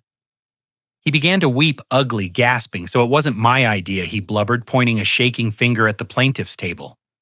It was her. It was Victoria. She said she hated you. She said she wanted the money. She made me get the pills. Victoria screamed. It was a feral animal sound. You coward. You liar. It was you. You sold the car. You found the doctor. Don't you dare put this on me. She lunged at him. She actually tried to climb over the table to get to him. Her lawyer had to grab her by the waist to hold her back. Order. Judge Anderson was standing now, banging his gavel so hard I thought the handle would snap. Baifs restrained them. 2 baifs grabbed Victoria. 2 more moved toward Jared in the witness box. I stood in the center of the storm untouched. I watched them turn on each other. The love they claimed to have, the partnership, the united front. It all disintegrated the moment the light of truth hit it. They were rats in a bucket clawing over each other to escape the rising water. I looked at Judge Anderson. He looked back at me, his expression grim. I think we have heard enough, Mr. Caldwell, the judge said. I nodded. I think so too, Your Honor. The prosecution rests. As the baifs hauled Jared out of the chair and handcuffed him, he looked at me one last time. His eyes were begging. Harry, please, I am family. I looked at him. I looked at the handcuffs. I looked at the weeping, screaming woman who used to be my daughter. No, Jared, I said, cold and final. You are just a defendant. I turned my back on them and walked to the bench. The hunt was over. The prey was captured. Now it was time for the sentence. The chaos in the courtroom subsided into a suffocating silence as the baifs pulled Jared back into his seat. He was sobbing now, a broken man who had realized too late that he was never the player, only the pawn.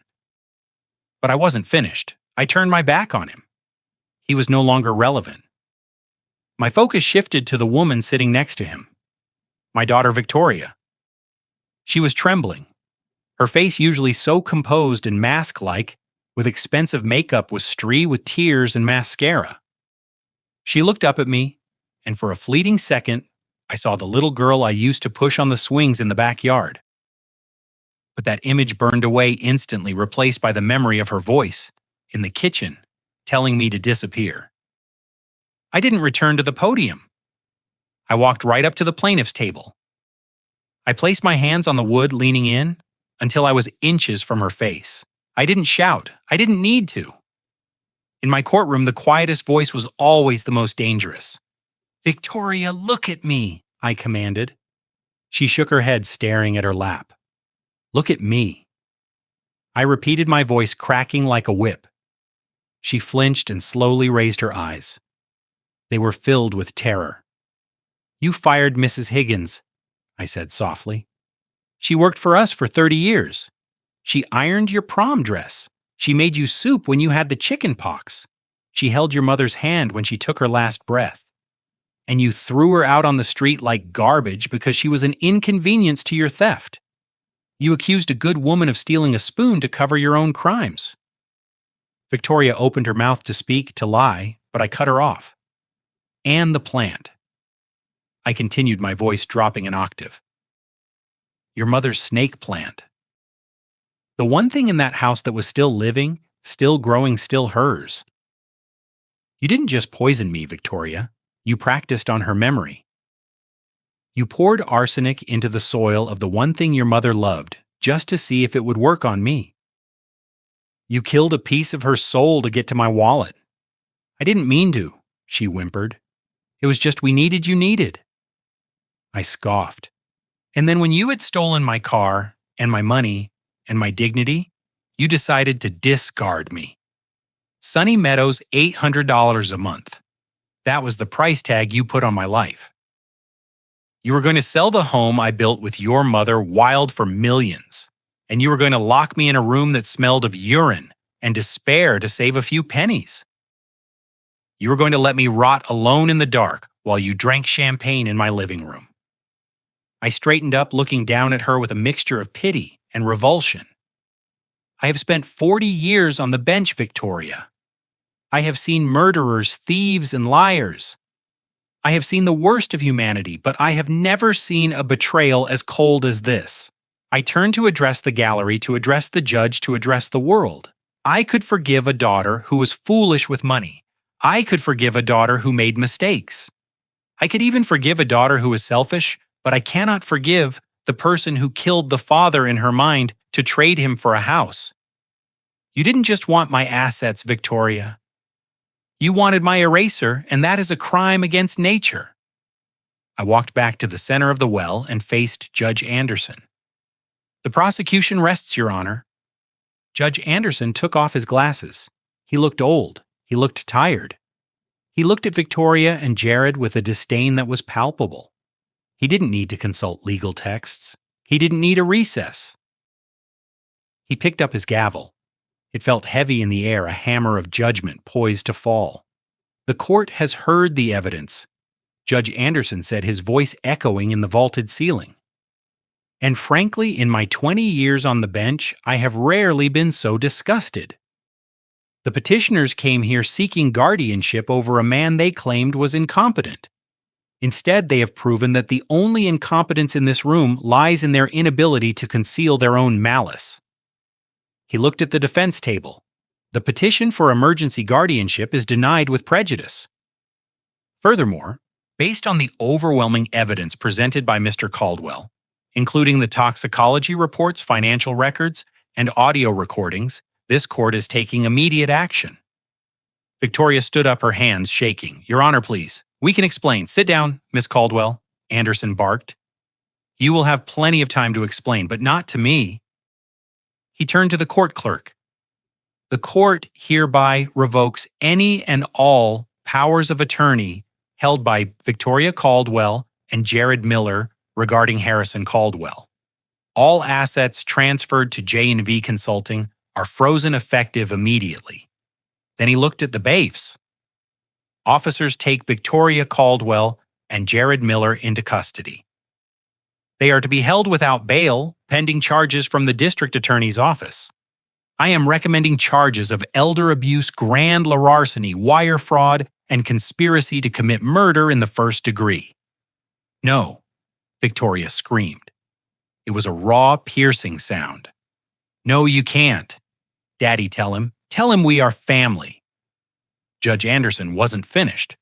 Furthermore, he continued, his voice rising over her screams. "I am issuing a judicial order invalidating any existing wills or trust agreements that name Victoria Caldwell or Jared Miller as beneficiaries under the Slayer statute principles a person cannot inherit from the one they attempted to destroy. You leave this courtroom with nothing, no house, no money, no legacy." The gavel came down. Bang! It was the sound of a steel door slamming shut. Two baifs moved in on Victoria. Two more grabbed Jared.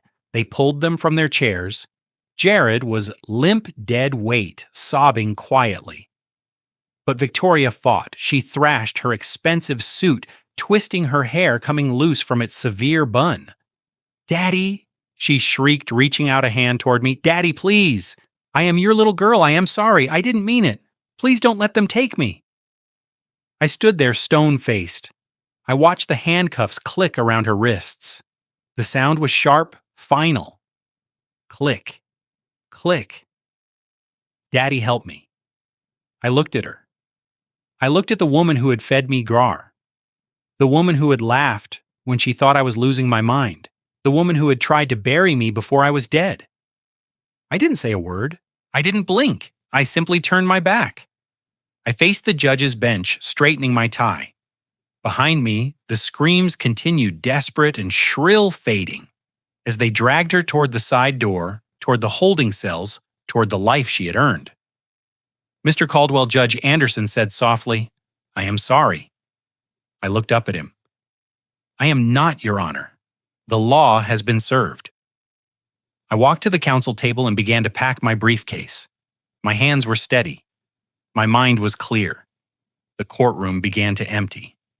The spectators murmuring in shock, but I didn't hear them. I only heard the silence where my daughter used to be.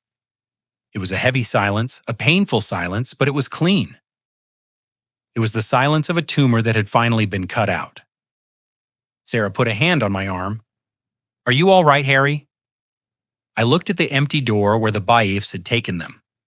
I will be Sarah. I will be. I picked up my briefcase. I walked down the center aisle, my footsteps echoing on the marble. I walked out of the courtroom and into the rest of my life.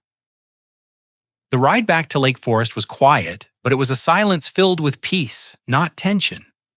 The sun was beginning to dip low in the sky, casting long golden shadows across the lawns of the estates we passed.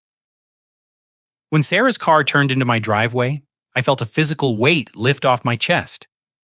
The house, which for 3 months had been a prison of gaslighting and cruelty, looked different now. It looked like mine again. The windows weren't eyes watching me. They were just windows reflecting the sunset. As the car came to a stop, the front door opened. A figure stepped out onto the porch, wiping her hands on a familiar floral apron. It was Mrs. Higgins. Sarah had called her immediately after the verdict. She stood there, her face crumpling with emotion, as I stepped out of the car. She didn't wait for decorum. She ran down the steps, moving faster than I had ever seen her move, and threw her arms around me. "Welcome home, Mr. Harrison." She sobbed into my shoulder. "Welcome home." I patted her back, feeling the sting of tears in my own eyes. "I am sorry, Mrs. Higgins," I whispered. "I am so sorry I couldn't protect you sooner." She pulled back, wiping her eyes with the corner of her apron. "You protected me just fine, sir. That check you gave me kept a roof over my head. And now I've made you a pot roast, a real one. No porridge, and I threw out every single thing they touched. The house is clean." I smiled. It was the first genuine smile I had felt in months. "Thank you, Mrs. Higgins. You are rehired with a raise and a pension. You are never leaving this house until you want to." She nodded, too choked up to speak, and ushered me inside. The house smelled of lemon polish and slow-cooked beef. The stench of Jared's cheap body spray and Victoria's cloying perfume was gone, scrubbed away by the woman who truly loved this home. But there was one more reunion I needed. I walked through the kitchen and out to the garage. My hand trembled slightly as I reached for the door handle, not from weakness but from anticipation. I pulled it open. There it was, my 1967 Shelby Mustang GT500 Midnight Blue with white racing stripes. The police had located it at the chop shop Jared had sold it to. The owner of the shop, realizing he had bought a stolen vehicle from a man now facing federal charges, had been all too eager to return it to the authorities to avoid being named as an accomplice. It sat there gleaming under the fluorescent lights, a sleeping beast waiting for its master. I ran my hand over the cold metal of the fender. It was safe. I was safe. I went back inside to the library. Sarah was waiting for me there, sitting at my desk, my clean, uncluttered desk. She had a bottle of my 50-year-old scotch open and 2 glasses poured. "To victory," she said, raising a glass. "To justice," I corrected, clinking my glass against hers. She opened a leather folder. "We need to talk about the future, Harry. With Victoria and Jared out of the picture, your estate plan is currently void. We need to restructure." I sat down in my leather chair. It felt like reclaiming a throne. I looked at the room, at the books, at the legacy Catherine and I had built. "I don't want to leave it to distant relatives I haven't seen in 20 years, I said, "and I certainly won't leave it to the state." "What do you want to do?" Sarah asked, pen poised. I thought about the young law students I used to mentor. I thought about the people like Sarah who came from nothing and fought their way up with grit and integrity. I thought about Catherine, who had spent her life advocating for the voiceless. "Create a trust," I said firmly, "the Harrison Caldwell Legal Scholarship Fund." Sarah began writing, and the beneficiary full tuition and living stipends for underprivileged law students who demonstrate a commitment to public defense and elder law. I want to fund the fighters, Sarah. I want to fund the people who will stand up for the old men being drugged in their own homes and the assets. She asked everything I said. The investment portfolio, the bonds, the liquidation value of this house, when I eventually pass the total estate. Sarah looked up, her eyes wide. "Harry, that is over $12 million. "I know," I said, taking a sip of the scotch. It burned pleasantly on its way down. $12 million that Victoria killed her soul to get. $12 million that Jared gambled his freedom for. It will never touch their hands. It will go to building a generation of lawyers who would put people like them behind bars." Sarah smiled. It was a vicious, satisfied smile. Catherine would love that. "Yes," I said, looking at the photo of my wife on the desk. "She would." We signed the papers right there. In 10 minutes, I had disinherited my bloodline and adopted a legacy of justice. It was done. The final seal on the tomb of their greed. Sarah left around sunset. I stood on the porch and watched her drive away. The house was quiet, but it wasn't lonely. Mrs. Higgins was humming in the kitchen. The ghost of Catherine felt near approving. But I wasn't ready to sit down. I wasn't ready to be the old man in the armchair. I had spent 3 months being a prisoner in my own body, a prisoner in my own home. I needed to feel the world moving. I walked out to the garage. I opened the driver's side door of the Mustang and slid into the leather bucket seat. It fit me like a glove. I inserted the key into the ignition. I turned it.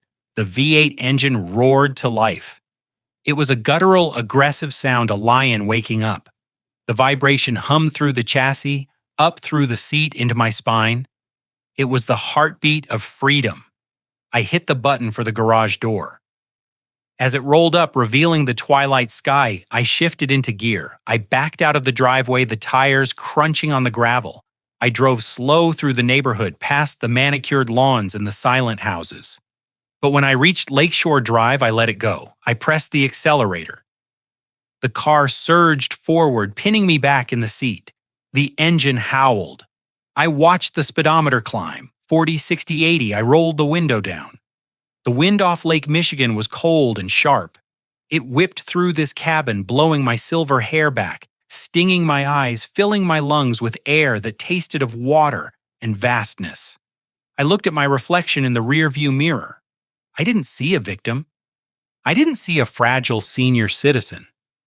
I didn't see the clueless old man Jared had laughed at. I saw Harrison Caldwell. I saw the Gavel. I had walked through the fire of betrayal. I had been poisoned by my own flesh and blood. I had been stripped of my rights and my dignity. But I hadn't broken. I had waited. I had planned.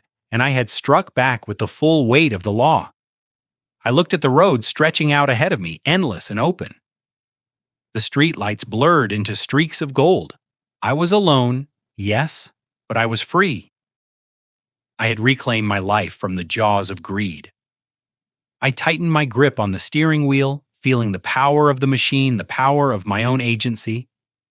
They thought they could erase me. They thought I was a footnote in their story of wealth, but they were wrong. I was the author of the whole damn book.